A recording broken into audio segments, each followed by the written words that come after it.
Welcome. So you've clicked on this video because you want to level up as a fighter. This is my breakdown of what it takes to evolve as a fighter, the fighter evolution program. And these are just some of the fundamental structures and techniques that I myself went through and still go through in order to evolve each and every day to become the best version of myself, the best fighter possible. And these are some of the steps that I took to evolve from stepping in the ring for the first time and transitioning from amateur to pro. So let's get started. So just a bit of background on myself. I'm a Muay Thai kickboxer and I've been training for about close to 12 years through the different disciplines. I've done most different martial arts, but my main fundamentals was with Muay Thai and kickboxing. I always loved my striking, but I did dabble in grappling, BJJ, wrestling as well when I was younger. But nonetheless, it's all the same. All the structure and processes that I went through with them is applicable to all martial arts, whatever you want to get through and become the best version of yourself in. So anyway, without me waffling on, let's get into it. So you want to evolve as a fighter. The first thing that we need to do when we want to evolve as a fighter is that we need to recognize what we want to become. You know, is it we are currently a beginner and we want to step in the ring for the first time and become a fighter? Or if we're an amateur and we want to become a pro, or if we're a pro and we want to become a champion? First, we got to evaluate where we are on the whole spectrum of it all, so that we can really analyze where we're at, where we want to get to, and how hard we really need to crank up a lot of these pillars, I want to call them, these pillars of structure. So first, we want to figure out where we are, if we're a beginner or for amateur or pro, and we want to recognize what do we want to get to. So for myself, my early days of fighting, I just wanted to have a couple fights in the ring. I just wanted the experience, a bit of the dad law, and just know I've got it in my back pocket. I was training for a long time as a junior. And then it got to the point when I was a late teenager, my early 20s, I thought, you know what, all this training is good and all, but I don't want to be the first time me testing myself as when I'm in a street fight, for instance, or in a situation where I'm forced to actually protect myself. I want to at least be battle tested, and the best way to do that is, stepping in the ring, and whether that's just having like a inter-club sparring match, or if you want to actually have your first amateur fight, or if you want to get really further into it, you can go on to a pro, and if you really want to become a champion. So like I said, for myself, I was just like a beginner trainer, or I was training for a while, and I just really wanted to test myself out and see what I was made of. And you know what, I can say with all certainty that I'm glad I did do that, because the first thing that you realize when you step in the ring for the first time, whether it is just a inter-club fight, is that you're not as good as you think you are. Now, if you've been training and you've sparred, you'll know that all too well. You've been training for a long time, and sometimes you feel really good and you're thinking like, yeah, I've gotten way better, and then you have your first sparring session at training, or you go to a different gym and spar, and it's all light muck around and stuff, but you just get your ass kicked by like another teammate of yours, or it's a very humbling experience when you sparred and you just get the brakes beat off you, not viciously, because obviously it's all playful when it's sparring, but the holes in your game get exposed fairly quickly with martial arts, and Muay Thai, kickboxing specifically. Again, it's applicable with all martial arts, MMA, BJJ, all the same. When you do test yourself out, generally you're pretty surprised of where your mind thinks you are and where you actually are. But it's a good reset, because then it lets you know that it's a long journey to go, and that's where these pillars are very important for you to understand things that you've got to implement in order to get to that next level. Because we can all sit there and think like, okay, maybe I just got to do this next time, maybe I got to do that next time, but sometimes it's the stuff that we don't think about, that we're not conscious of, that are the things that we're missing in our game. So now that we've kind of recognized where we are and evaluated where we are, and we can understand where we want to get to, we'll move on to the next part. So, ideal version, we figured out we're a beginner, we want to go to a fighter, blah, blah, blah. It all leads down to the same thing, structure. Structure, structure, structure. It's all good and all that we think the harder we train, the harder we train, the harder we train, the harder we train, the better we get. It gets to the point where the harder we train, we just don't get any more out of it, and it actually becomes more of a detriment to us actually growing in our respected sport, right? So structure, and we got our training schedule.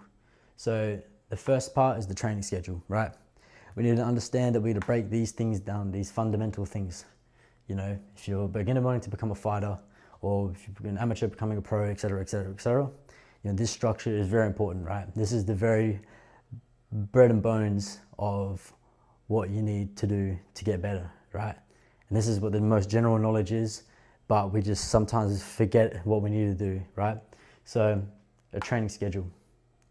Now, everyone thinks just hitting pads all week and then maybe sparring at the end of the week is enough, but it really isn't, right? So as much as we want to hit pads and use our technique, and a lot of people do say that, you know, you do get cardio from hitting the pads, which is true, you do, but at the end of the day, it's not enough for, you know, you start off with a beginner going to a fighter, and especially, well, pretty much all through it actually, like every single part, this is very important that you do break this up and separate it from the actual pads, right? Because again, if you're just doing technique all day on the bag, or if you're hitting pads all the time and you're thinking like, oh yeah, I'm not getting as tired as much as anymore, right? As I used to. Maybe if you're from when you remember being a beginner, you know, you're not getting as tired from when you first hit the pads for the first time.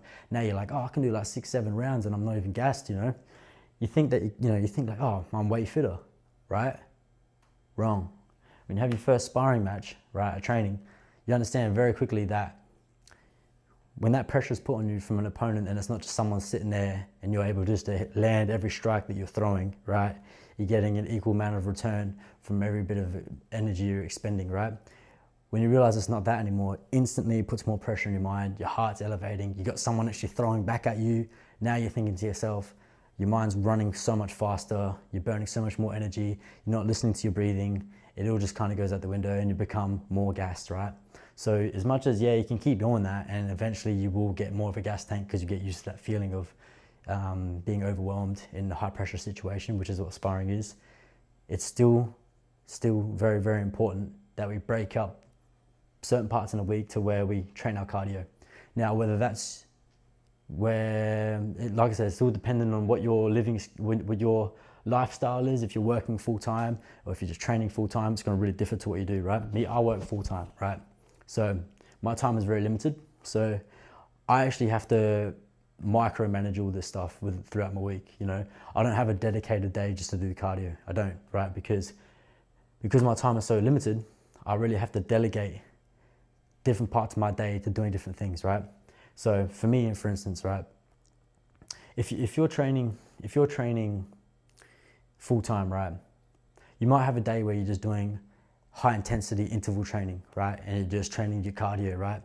Now, for the most part, depending on where you are in your stage of training, whether you're just an amateur or a pro or you're a champion, that's all going to depend on that's all going to really depict how much you're going to be doing these things multiple times throughout each day, right? Now, if you're like just an amateur, you might spend one day of just training just cardio, right? You might go do a whole day of hill sprints and shit, right? And that's going to be very good. The hill sprints are great for your cardio, right? But if you're at like a pro level, for instance, and you're training full time, generally what's going to happen is, you know, you're going to have your day split up to where it's going to be, you know, you might go for a run in the morning and then you hit pads, and then later in the day, then you do your strength and conditioning, and then at the end of the day, you might then do your technique, right? And then, you know, you leave sparring towards the end of the week. But if you're not at that level yet, then what's going to happen is you're probably just going to be doing a run before training, and then you're going to go into your training session, whether it's, you know, hitting the pads or it's a sparring session. But that's why in Thailand in particular, you would have heard the phrase, no run, no Muay Thai, because the Thais are very critical on it, you know. You must go for a run before Muay Thai because running is the big fundamental to building up your gas tank. Now, everyone has their own opinion on that. Even me, quite personally, quite frankly. I don't think running is very sport specific, because you think about it, right? For me, understanding your body is quite important too. So I understand that I have fast twitch muscles, which means I'm very explosive. But if I don't control that, I can really burn my gas tank very quickly, which I've experienced plenty of times, trust me. Yeah, and so before I really understood that, I kept making that same mistake, gassing out in the second round, gassing out in the second round, because I was just expelling too much energy too fast in the rounds, and it just burned me out. And my biggest kryptonite was when I was going up against opponents who had slow twitch muscles, which they might be not as explosive and as quick as me, but they have the longer distance in their, they can last the later rounds in their fighting. So it took me a while to understand that, right? But we've got to understand that when we're doing our cardio training, that a Muay Thai fight isn't like a slow, casual jog that you're going to be at a constant heart rate, okay? It's very on and off, right? 1 minute you're exploding, bah, bah, bah, bah, bah, bah, right? Kicking, and then you relax, and then you relax, and you relax. It's really different as well. If it's Muay Thai or kickboxing or MMA, for instance, Muay Thai kickboxing, that's what I do. It's a different fight style. Generally with Muay Thai, it's very slow and very paced, and they really pick it up into like the third, fourth, and fifth round, right? But if it's kickboxing, they're very explosive from the start, especially Dutch style kickboxing. The Dutch go crazy. They have heavy combos, fast, constantly, right? So yeah, it really depends on what sport you're doing, But yeah, running is just kind of like not very sport specific. So that's where high intensity interval training is very good, because you're increasing your heart rate dramatically, and then you're taking pause moments to where you're dropping your heart rate in between each round, and then you're jumping up again and slowing it back down, bringing it back down. That's where it's very important. And there's plenty of study research papers on how with building up cardio and stamina, doing high intensity interval training is the best, right? And that's where you see all the top level fighters, not even just fighters, but athletes as a whole. They all follow that same thing of doing high intensity interval training. So anyway, without waffling too much, your cardio, you want to either dedicate a day to doing your pure cardio, or like I do in my case, I do my cardio in the mornings, right? So I'll make sure before I get up for work, I start pretty early in the morning, but it's a must on fight camps. Very, very, very important. I'll go for a run in the morning, and even if I'm going for a jog, right, I might do little intervals of sprinting throughout my whole jog. Maybe if I'm doing like a 5K in the morning, like quarter of the way, I'll quickly sprint for like 10 seconds, and then I'll slow down. Maybe for the next 2 minutes, I might be just jogging, and then I'll sprint again for another 10 seconds. I'll sprint absolutely hard off for the next 10 seconds, and I'll slow down for the next 20 seconds. I might do that, as I'm going along my way, right? Depending on how long I'm running is how frequent I'll do the sprints and how, anyway, you get the point. And then maybe I'll do my technique in the afternoon, or, if it's a strength and conditioning day, I might do that instead, right? Now, strength and conditioning, right? I think strength and conditioning should be done at least twice a week, right? Now, again, it all depends on your living circumstances, right? I know when I've gone to train Muay Thai in Thailand, they would have like a strength and conditioning class like every day, right? So they would have like training in the morning, strength and conditioning in the middle of the day, and then they would have another Muay Thai class in the afternoon, right? And that was pretty much every day, right? But some fighters will break it down and then maybe do it with the strength and conditioning, every second day or so, whatever. But it's very important, because as much as we might think that we're training those muscles that are needed in order to really excel in what we're doing, being sport specific, we don't realize that some of the techniques that we're doing, is very forward facing techniques, using these muscles all the time.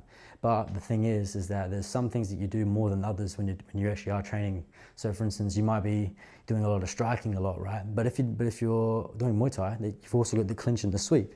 Now, you're not working out all those different muscles, the stabilizer muscles in particular, that are involved with doing a sweep or doing those clinching techniques and stuff. So that's why it's important that, as much as we are doing technique, we are making sure that our body as a whole is strong at all times, right?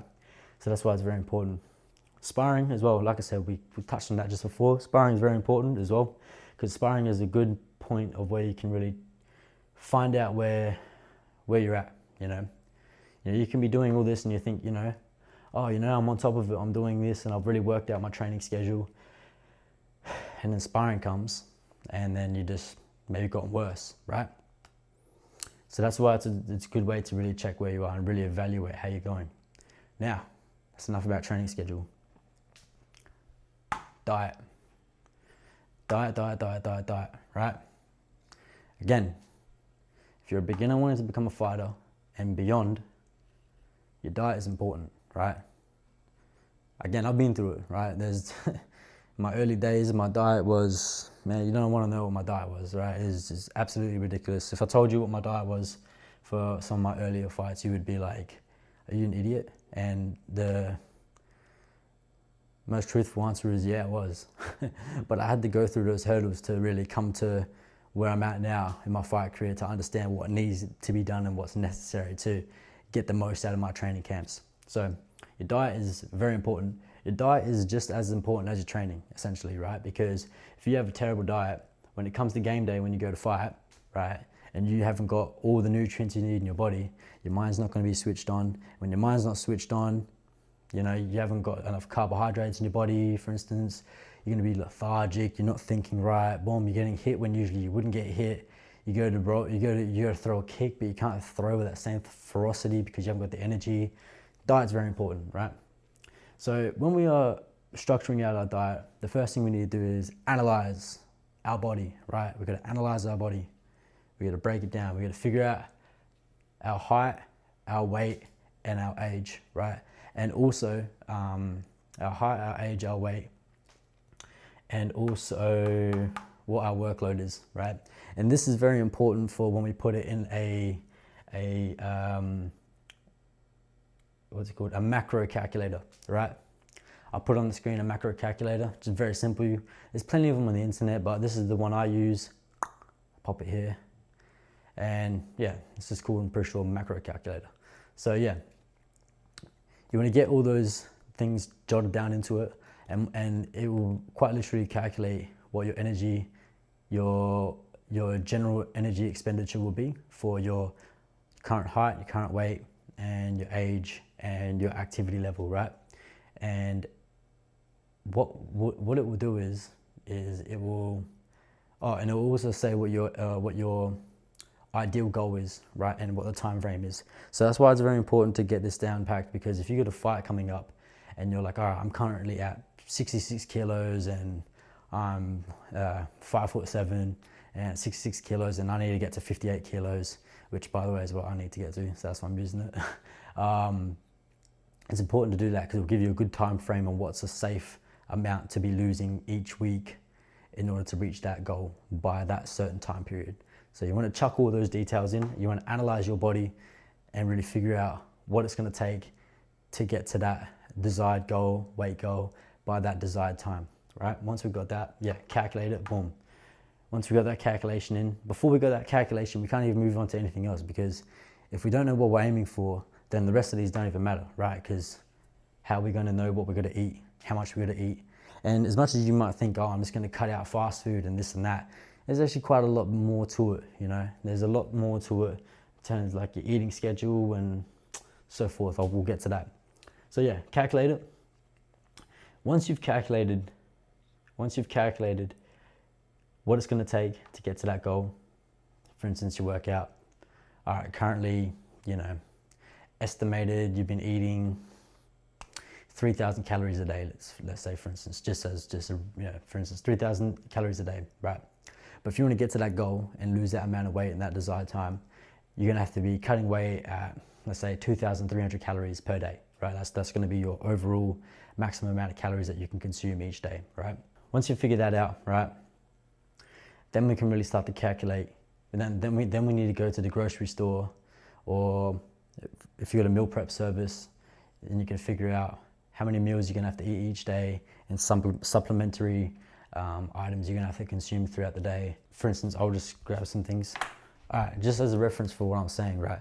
Once you've calculated how much you can eat each day, right? Then we need to figure out what we're going to be eating each day, right? So once you've figured out the actual number, then you can actually start to break down what things you might want to eat, right?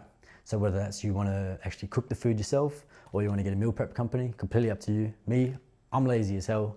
You know, I've got other things to do than to cook.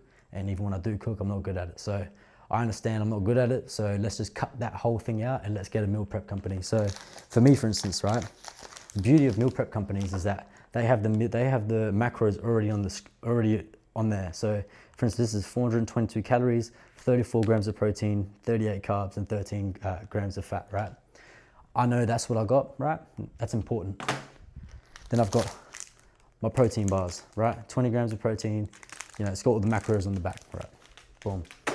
Then I got my protein yogurt, right? Boom, 15 grams of protein and all the macros on the back.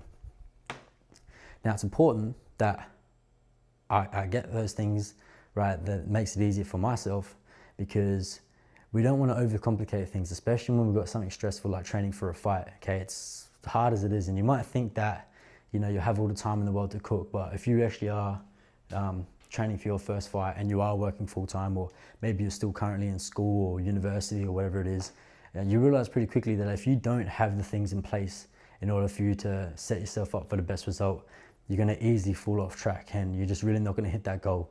And even for myself, I used to think, oh, you know what, I'm going to save money and I'm just going to cook myself, knowing damn well that I wasn't a good cook and I was a lazy cook. And yeah, I just ended up suffering for it. Every time I was getting on the scales, I was like, what's going on, you know? And until I really figured out that I just got to make sure I create buffers for myself that I can't fail, then before I did that, yeah, it was like hell. But after I did that and I realized I just need to get my meals made for me and make things easier on myself, that's when I was really able to excel on my diet, right? So I'm just gonna put these things back real quick. Right, so on to the next thing, create a buffer. Once you've worked out how many calories you're gonna eat each day and you've figured out the things that you're going to eat in order to hit those macro goals, you wanna create a buffer, okay? You gotta be realistic with yourself, right? We all got our own vices, right? Especially with the diet. And especially something as stressful as fighting, you know, there's gonna be times where you're just gonna have low points, low moments in your days or in your weeks where it's easy to fall off and start to binge, right? Again, some people are very strong-minded and strong-willed, but we all have our weak moments, right? So we wanna set ourselves up for the best result. So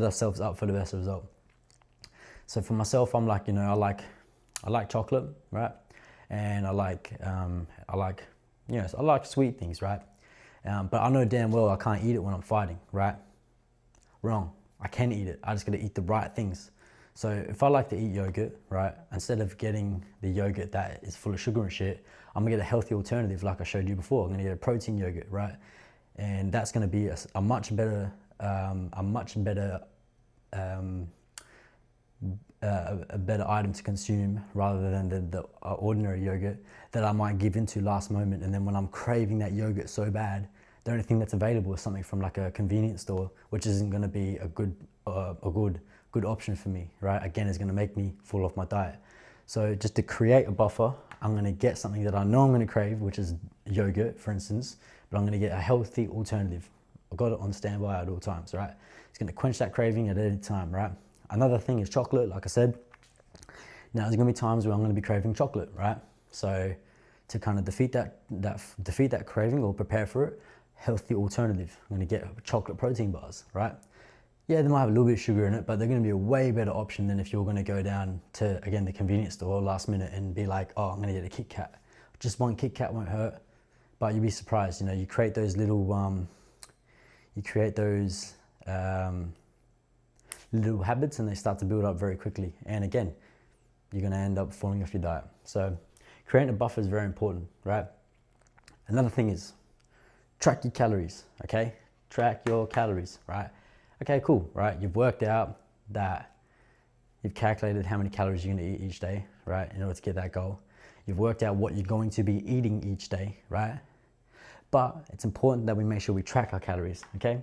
When you can see a graph of you eating the calories that you're eating each day, and then you're weighing yourself every day or at the end of every week, whatever, it gives you a good understanding of where you're going to be able to go. Now, if you have like a modern day scale, like I do, just got one off Amazon, it was like $20, $30 or whatever, They actually have like BMI calculators on them. They have an app on your phone where it will tell you, it will actually show you a graph on your app of your estimated weight loss as well, because it will track each day. Each day as your weight's either spiking or dropping, and that's just a good bit of information that you're going to be able to follow along with.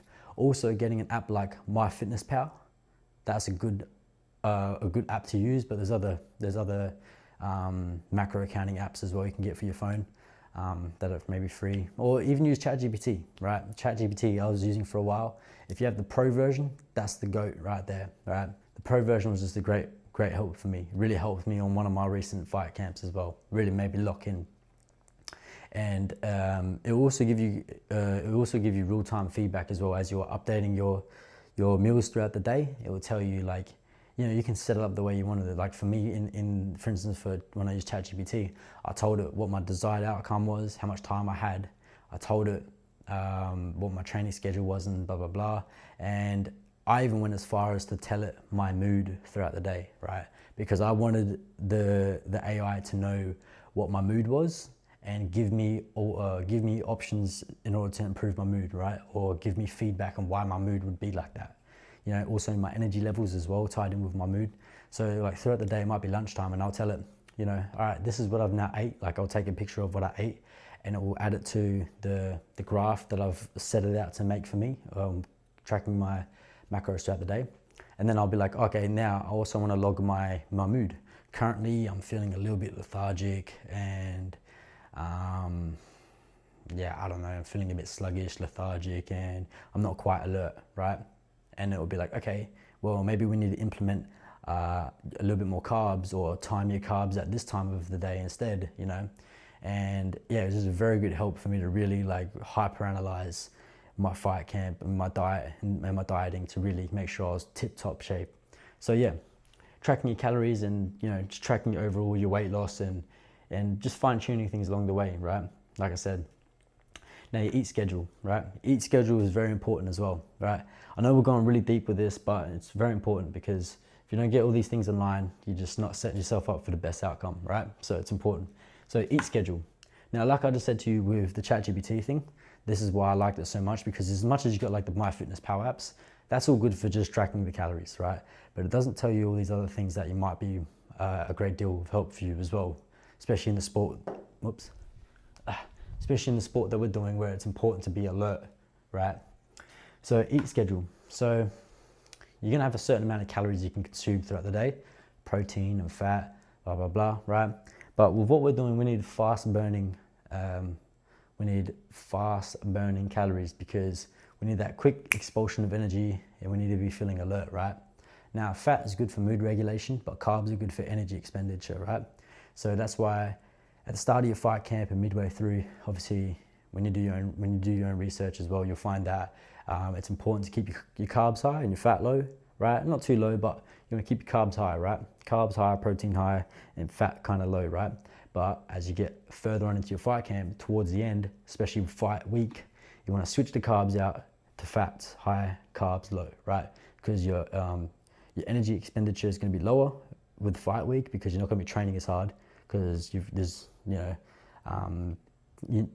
not much more you can learn 1 week out from a fight, right? And you're just setting yourself up for injury. So you'll be dropping your carbs, increasing your fat, and that will also help with that last bit of weight loss, because carbs hold a lot of water, right? And your body processes fat quicker, right? So that being said, we need to be timing how much carbs we're eating at what particular part of the day that we're consuming them, right? So for me, this is again a massive game changer for me, because I'll just be eating carbs willy-nilly throughout the day. I was tracking them, but I wasn't realizing that, me eating 90% of my carbs or 70% of my carbs right at the start of the day, like maybe I have like my protein bar and rice cakes earlier in the morning, and then by the time training came around, I had no more carbs to consume, and I was just feeling flat, and then I wasn't getting the most out of my training sessions. So that's why it was important to time when I was eating certain macros throughout the day, mainly just my carbs, right, for my energy and my alertness. So yeah, and again, if you're using ChatGPT, it will really tell you what time to usually eat them. But generally, half an hour before your training sessions, or 20 minutes, that's when the best time is to start consuming your carbs. And obviously just go by how much carbs you have to play with each day. It's going to be different for everyone. When you've put in all your stats of your height and your weight and your age and your energy and your schedule throughout the day, it's going to be able to calculate how much carbs you're going to need to consume and just adjust it to when your training schedule is. All right. So that's enough for diet, right? I keep going on all day about it, but for the most part, analyze it, calculate it, create a buffer, because we're all going to have our low moments, but it's just making sure we're prepared for those low moments and track them. What isn't tracked isn't managed. Remember that, okay? And your eating at the right times, okay?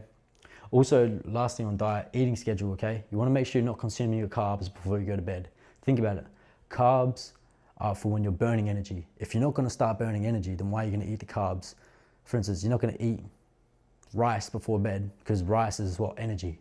If you're not going to eat that, if you're not going to burn that off all after eating it, what's it going to do? Well, your body's naturally going to store it. What's storing it in your body? Fat. So you don't want to do that. The only time you're going to be eating carbs is when you're going to be about to use that for energy, to do something, right? So remember that. Okay, recovery. You know, a lot of people skip this. They just think, yeah, you know, like, I need recovery. I'm just going to train and I'm going to get tougher as I go along.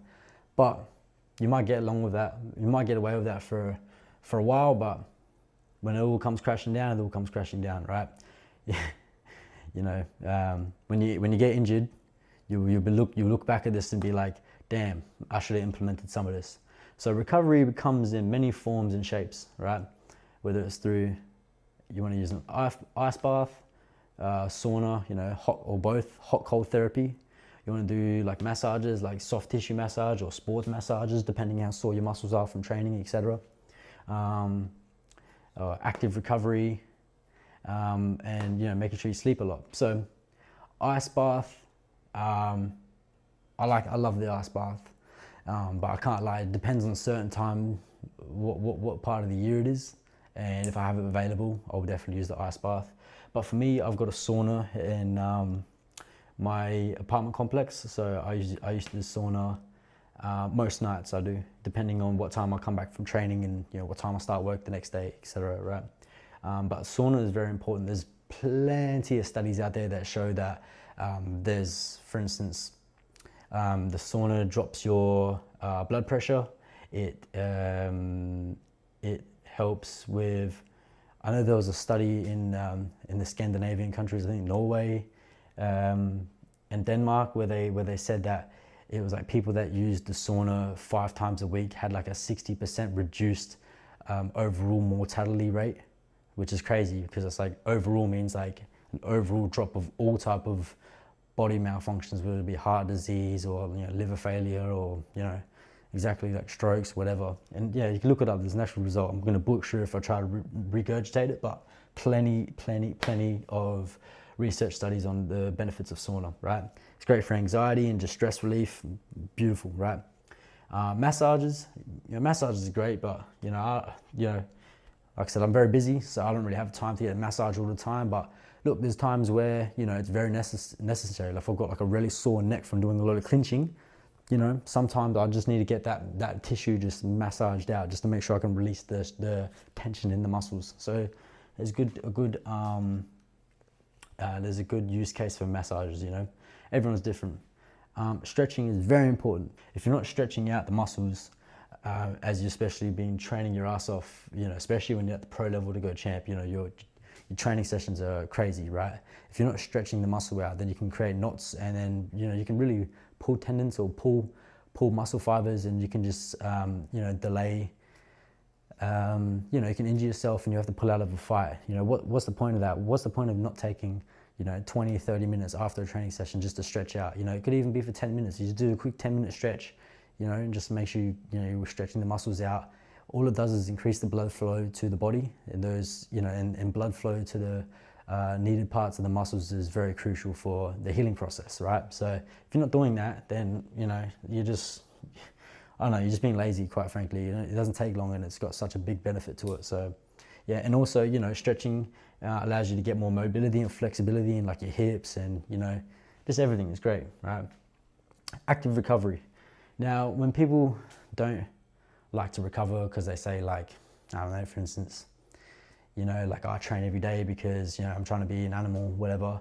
Look, that's all good and all. And like I said, like, you know, some people can get away with it, but, you know, sometimes, you know, you need to make sure that you're doing some sort of recovery. Now, for instance, active recovery, if you haven't heard of it, active recovery is essentially you're training, but you're not training, you're not overdoing it, you know. Your active recovery is, you know, you're training lightly, you know. You know what your limitations are, you're listening to your body, you're understanding I've got an ache in my leg, so I'm not gonna maybe throw my legs, so I'm gonna throw lightly, you know, but I'm not gonna be like blasting leg kicks if I know I've got a really sore calf muscle, you know. Just being active about it, being responsible and being weary of, you know, the injuries in your body and just giving it the appropriate amount of time to fully heal, okay? That's all active recovery is, okay? Don't need to go too much deeper into it, that's what it is. Sleep, sleep, sleep, sleep, sleep, sleep, sleep, sleep, okay? All right, we're not invincible, right? And people need sleep. The reason why we need sleep is because all our healing does in our body and our retention of information happens when we're in our sleep state, okay? That's why people say it's best to sleep, it's best to study before you go to sleep, because you end up actually like almost burn that information into your brain. The same thing is if you had a long training session, and especially after sparring, right? You know, you might finish sparring at like 6 p.m. or whatever, 7 p.m. And, you know, you're going like, damn, man, you know, Josh really kicked my ass today, man. He threw that leg kick and, you know, I didn't see it. And then all of a sudden it chopped my leg out and, oh, my leg's sore. And you're thinking about it and you're thinking about it. You know, if you're not giving yourself enough time to sleep, then you're going to just maybe make those same mistakes over and over again because your body's not burning and retaining that information into your brain, and you're not going to be learning from a lot of it. And not only that, right, but you're not going to be healing properly, okay? When you're in that sleep state, that's when your body is releasing those chemicals into your body to really start the processes up, to really start the recovery system that your body naturally has built into it, naturally over evolution, right? So if we want to evolve as a fighter, we need to make sure we're using those evolutionary processes that our body has inside us. So sleep is very important, okay? Right, and getting the right amount of sleep, okay? I'm very bad at this, okay? Because I start work very early. Even tomorrow, I start work at 4:30 a.m. But you know, if I'm not getting at least like 5 hours of sleep, I'm stuffed. So I know if I gotta get at least 5 hours of sleep, because even 5 hours isn't enough, right? But you know, should be getting 8 hours of sleep. But you know, my lifestyle doesn't allow me to have that right now. I'm working on it though. But you want to get as much hours of sleep as you can, okay? If I'm about to be having a fight soon, I kind of push everything else out of the way and make sure my sleep is increased because I understand how important it is, okay? So sleep is important. All right, lastly, I'm gonna move to this side. We got accountability, okay? Now, all of this is good. All these pillars of structure are great. But if we're not holding ourselves accountable to sticking to these structures, these pillars, then what's the point of any of it? If we've got a training schedule that we're only partially sticking to, then how can we expect to get the results we wanted? If we've got a diet that we only stick to 3 times out of the 7 times of the days out of the week, then how can we expect that we're going to lose the weight needed in order to make the right weight category for a fight? Recovery. If our training our absolute arse off, but then we pull a hamstring because we're not stretching, well, whose fault is that? It's your fault because you didn't hold yourself accountable, okay? Now, the first thing you need to do before you do any of this, right, is you got to understand and evaluate the sacrifices necessary to achieve your desired outcome, okay? Look, fighting's not easy, okay? Fighting or competition in general is not easy, okay? You know, life comes with sacrifices. If we want to achieve great things in our lives, okay, nothing comes easy. And if anything was easy, then it wouldn't be worth anything because everyone would have it, right? Nothing comes without sacrifice in life. You need to evaluate the sacrifices necessary to achieve your desired outcome, because if you want to be a fighter, all the partying and all the drinking and all the binging food and all the, you know, sticking to, you know, a certain training schedule when you feel like it, dieting when you feel like it, you know, that's not going to get you to where you need to be as being a fighter. So if you're not prepared to really sticking to these things that are necessary to get to fight in the ring that day, then there's no point in even fucking starting any of this because it's just not going to work, okay? But until you really evaluate all this and you understand what it's going to take, none of this is going to work. So understand the repercussions resulting from not following the original game plan, okay? That's going to take time, okay? Not going to lie, okay? That was the big thing for me, okay?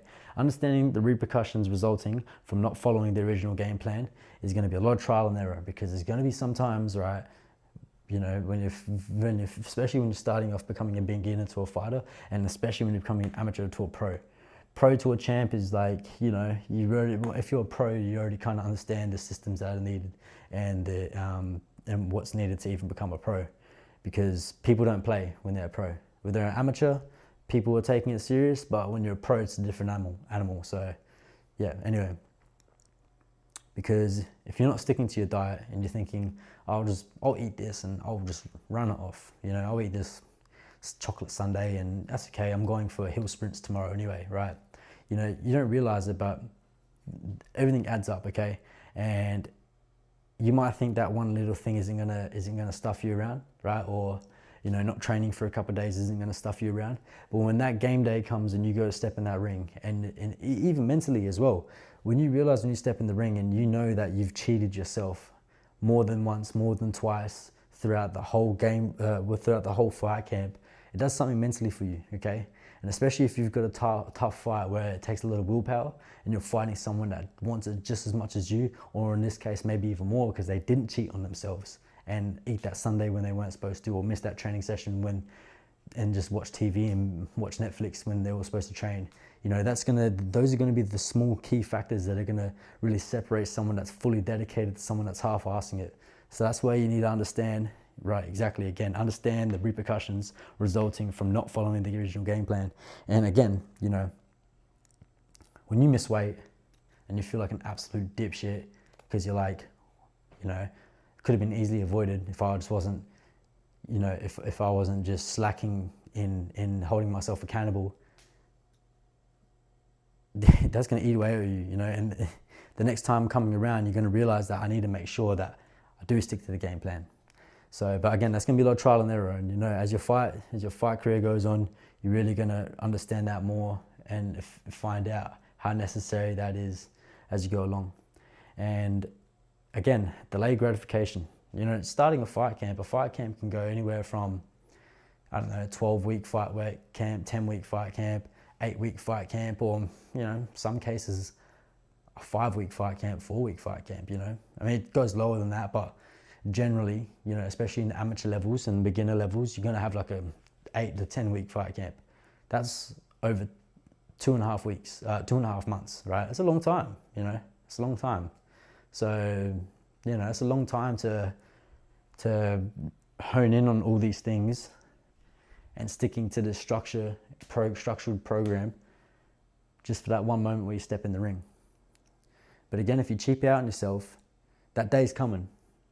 Unless you run away and you don't go into the ring, which is a whole different thing. But, you know, maybe you shouldn't even be a fighter in the first place if you're just gonna stuff your coach around, stuff the organizers around. But anyway, right? You gotta understand that all of this comes down to that one moment when you step into the ring, okay? Delayed gratification. If you make sure that you stick to the structure that you set up for yourself right at the start of the fight camp, right? And you step into that ring and you know you did everything you could. You left no stone unturned.